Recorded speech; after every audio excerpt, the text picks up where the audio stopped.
Hi neighbor, my name is Juliet DeRienzo, and at Appalachian, sustainability stretches over every department. From composting to LEED certified buildings, Appalachian has a goal to practice sustainability wherever it can. Today, Francisco checks out an event at House Space where they recreate a dinosaur. I visit a farm that is part of teaching students sustainable farming practices. And finally, I sit down with co-chairs Dr. Jackie Ignatova and Dr. Jessica Martell about the food summit that recently occurred on campus. I hope this episode will help you learn more about our communities and their efforts to make Boone a better and more dino-mite place.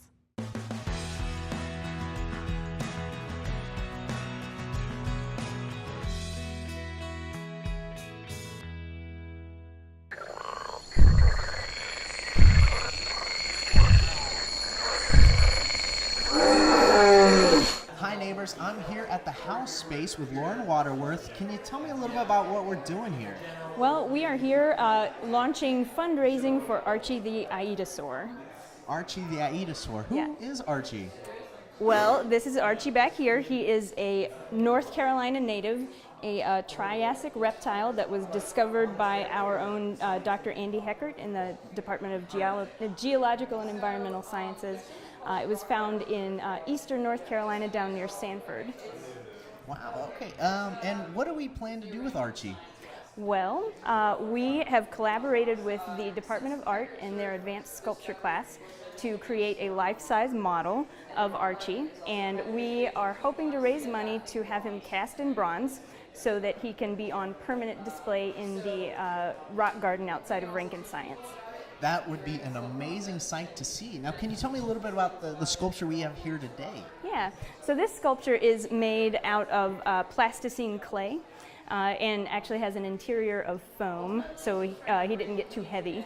But yeah, the advanced sculpture class worked from two-dimensional drawings that were created by an artist in New Mexico, Matt Zaleski.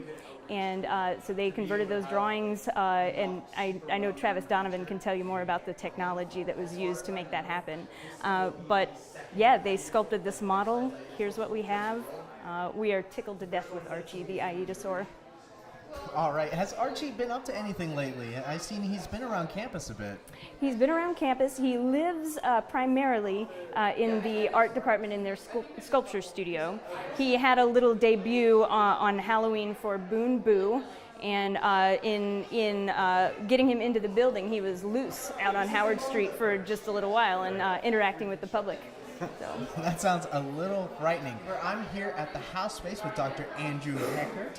He is a paleontologist here with App State. Can you tell me a little bit about this buddy we got down here? Right.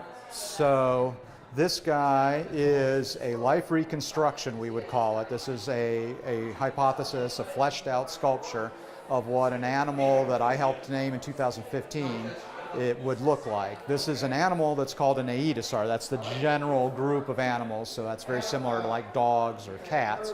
It's a fossil reptile. It's not technically a dinosaur. He's more closely related to crocodiles. He's on the line of reptiles that evolved into crocodiles.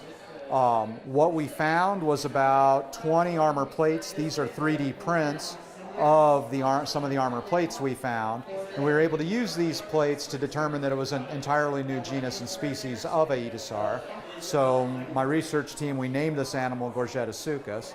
So what we have is an interdisciplinary collaboration of, I described the bones, I worked with a paleo artist named Matthew Zaleski, and he created a life drawing of the animal that the sculpture class then translated into a 3D reconstruction here of the actual animal at its life size. There is no reconstruction of an animal like this in the Northern Hemisphere other than this one. This is by far the largest and most accurate, most complete reconstruction of an AIDA. So where exactly did we find Archie here? Okay, so the actual original fossils of Archie were found in a brick quarry. There's a quarry that allows the North Carolina Museum of Natural Sciences to look at some of their scrap rock, some of the rock that they're not grinding up, to include in in bricks eventually. So what happened is a crew came out, they saw some bones, they cut them out of the rock, and they brought them back to the Natural History Museum. There's a brick quarry here in North Carolina in what's called the Deep River Basin. It's basically in an area fairly close to Sanford. Well, that is absolutely incredible. I can't wait to see him in his natural habitat outside the geology building. It's our habitat. Now, if any students want to learn more about Archie and what you guys are doing, where can they go to find out? That's a great question. We have a variety of resources about just Archie on the web, or AIDA SOARs on the web. We also, so we're on Facebook, we're on Twitter, etc. This is all run through the Department of Geological and Environmental Sciences. And of course, if you really want to learn about the prehistoric past, then you can always take a class from us. We have a variety of classes, including I have a class on dinosaurs, where we also talk about reptiles that lived at the same time as dinosaurs. So we have everything from casual interaction on the web to get yourself a semester's worth of credit to learn about paleontology. All right, thank you very much for talking with us, Certainly. Doctor. Thank you much. Hi, I'm Juliet, and I'm at the Goodnight Family Sustainable Development Teaching and Research Farm at Appalachian State University.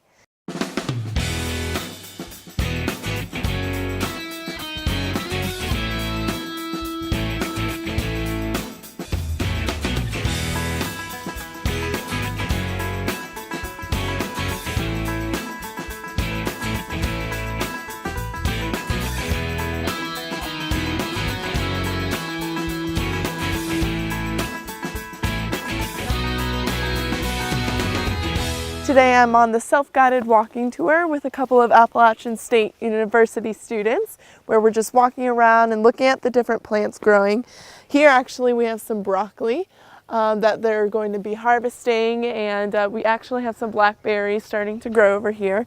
Just really cool. The professor here is just showing us around and showing us what plants to pick, what plants to not pick, and just showing us around the farm. My name's Todd Rudisell. I'm the interim farm manager right now, actually the residential assistant manager. So I look after the property, the crops. So explain to me what's going on here today. These are Appalachian students here? It is, and we have them harvesting for our CSA. And what is the CSA? The CSA is a group that buys into produce. So you can buy into a summer's worth of produce for X number of dollars. Okay. And then we harvest, and you get that once a week. You know, you'll get a little bit of everything, whether it be broccoli, onions, cabbage, corn when it comes into play, anything that's been harvested at that time. How do you all deal with donations? Donations, if we've got anything extra, it's going to, we satisfy our customers first through the CSA. Okay. Anything extra that we know that is going to bolt, and which bolt is go to flower or seed. Okay. Anything that's going, not going to last till the next week, Right. we'll go ahead and harvest, and we'll donate. And right now we've got through Blue Ridge Women in Agriculture. Okay, very cool. So what are we surrounded by right now? Right now we're surrounded with 3 rows of broccoli. I can walk, and while scoping out things, I Yeah. reach down and pick off a little head of broccoli. You And just and eat- Go on. Yeah. Can just I eat it? Yeah. I mean, we use no sprays. No herbicides, no pesticides. Delicious. So, Very good. no, we are sustainable, and that's part of Appalachian State's being sustainable, and we are sustainable. So what makes Appalachian State University's farms sustainable? Sustainable? Well, like I said, we're no pesticides, no herbicides. Wow. Stay away from anything chemical-wise. We're trying to do everything naturally grown, organic, low fossil fuel impact, low carbon, footprint, that nature. With it being Appalachian State University's farm and an educational facility here on the farm, I try to tend and can't get by with it with a little bit more carbon imprint, keeping everything mown and just suitable for the students to be around, and faculty and staff, and community visitors coming out and looking at the farm and enjoying the farm. Yeah. Because I want everyone to enjoy this farm. It's beautiful. So It's it very is. beautiful. And what's your favorite place to be on the farm? My favorite place to be on the farm would have to be probably the far north pasture. What's so special about that? Because it sits up on a hill and you can't see it because of the hill here. It sits way back up.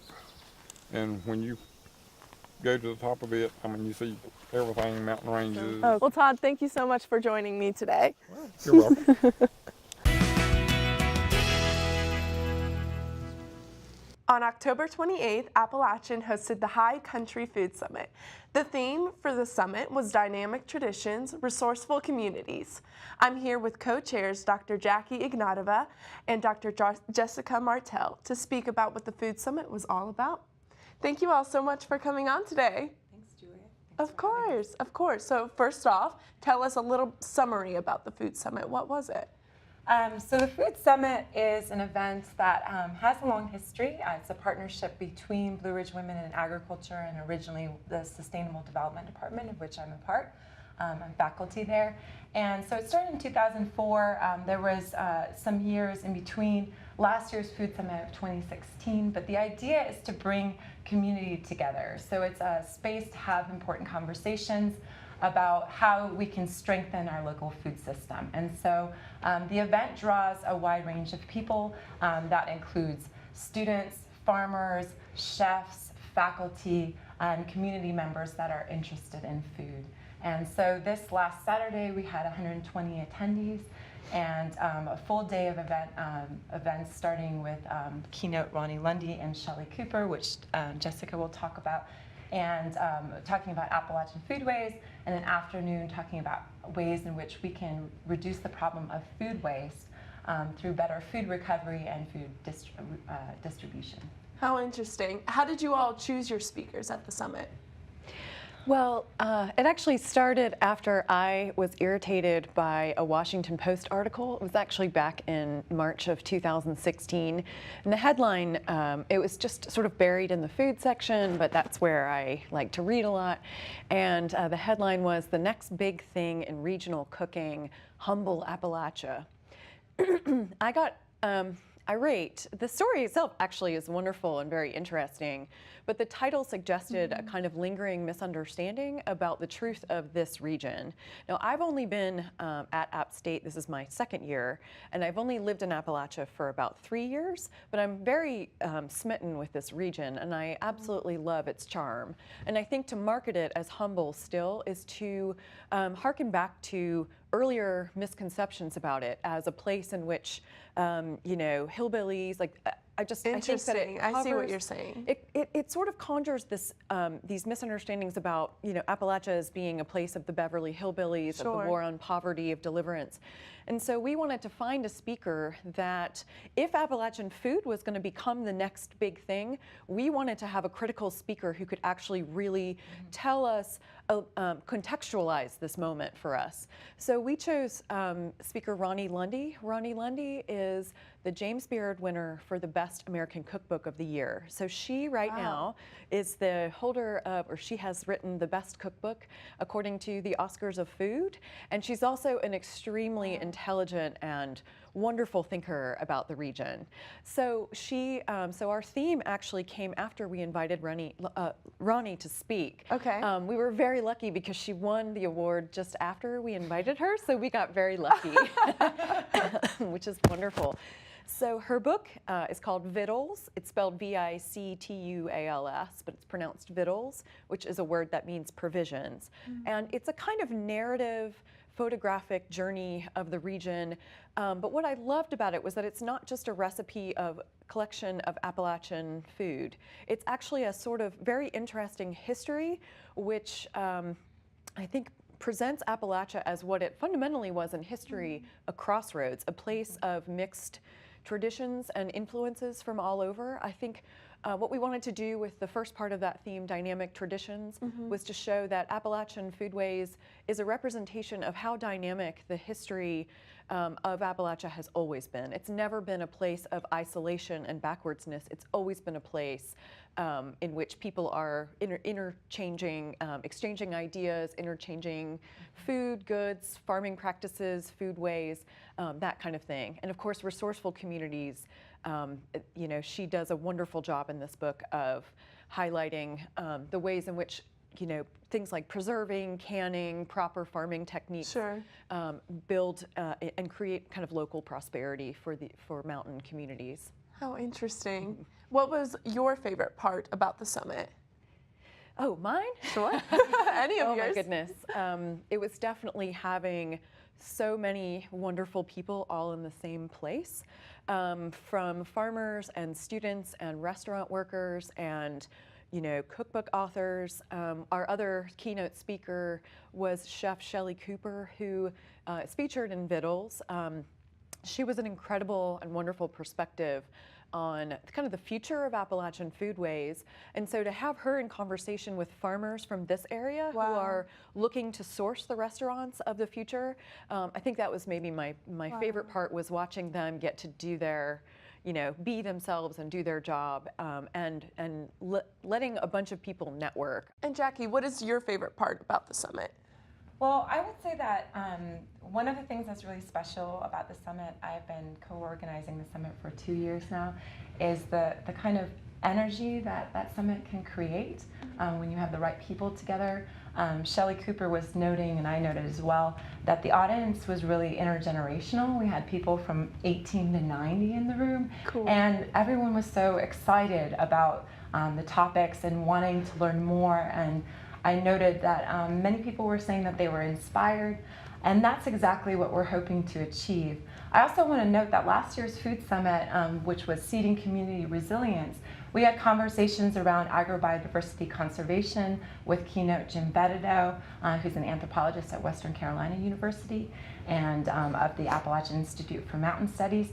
He talked about seed saving, and we had an afternoon session on food insecurity on campus and within the broader community.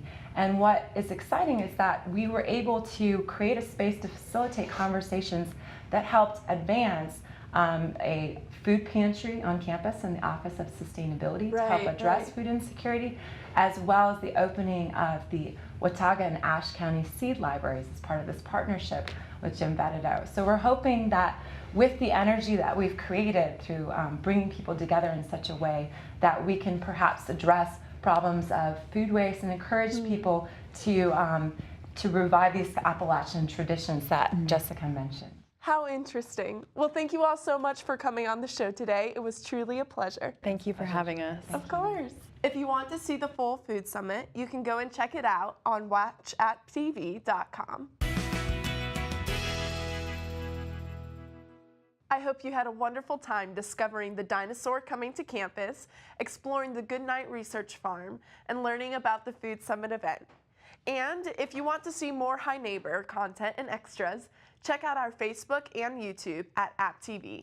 I'm Juliet DeRienzo, and until next time, bye neighbors!